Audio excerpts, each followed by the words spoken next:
Mungkin gak kuat.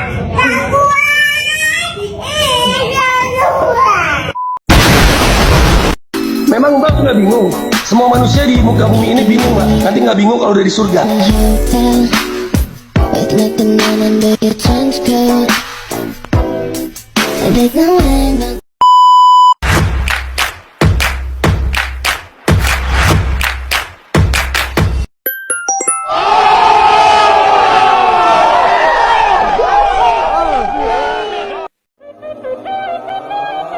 Soulja boy, I been it.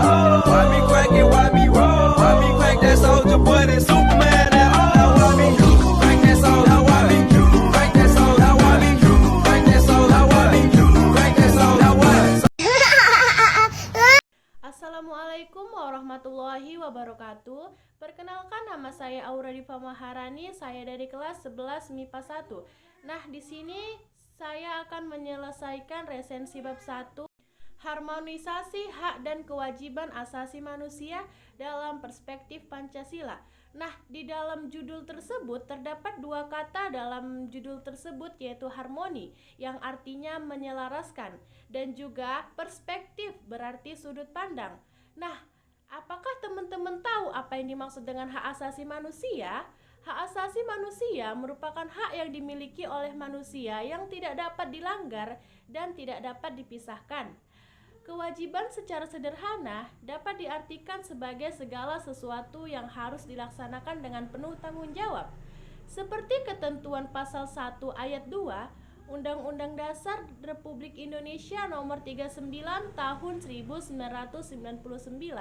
tentang hak asasi manusia, menyatakan kewajiban dasar manusia adalah seperangkat kewajiban yang apabila tidak dilaksanakan tidak memungkinkan terlaksananya dan tegaknya hak asasi manusia.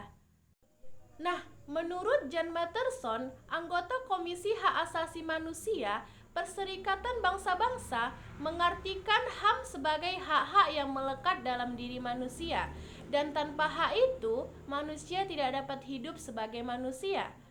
Maka pada hakikatnya dalam HAM terkandung dua makna, yaitu yang pertama, HAM merupakan hak alamiah yang melekat dalam diri setiap manusia sejak ia dilahirkan ke dunia.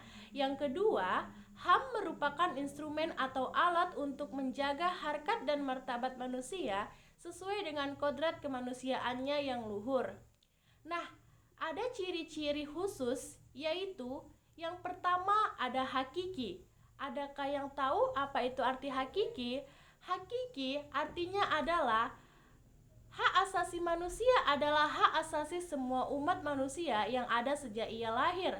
Yang kedua ada universal, yang artinya hak asasi manusia berlaku untuk semua orang tanpa memandang status, suku, bangsa, gender, atau perbedaan lainnya.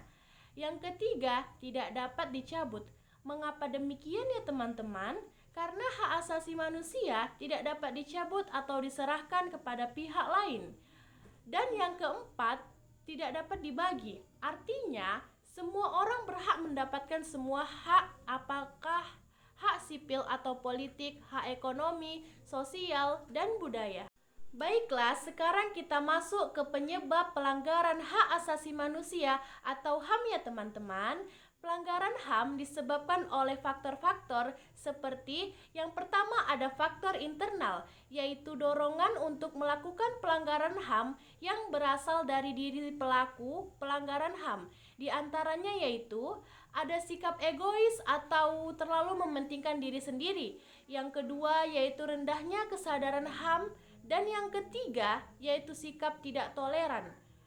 Faktor yang kedua yaitu faktor eksternal. Nah, apakah teman-teman tahu apakah faktor eksternal itu? Faktor eksternal yaitu faktor dari luar diri manusia yang mendorong seseorang atau sekelompok orang melakukan pelanggaran HAM.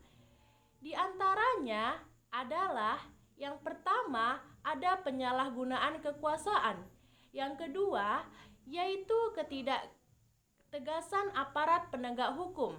Yang ketiga yaitu penyalahgunaan teknologi. Dan yang terakhir atau yang keempat, ada kesenjangan sosial dan ekonomi yang tinggi.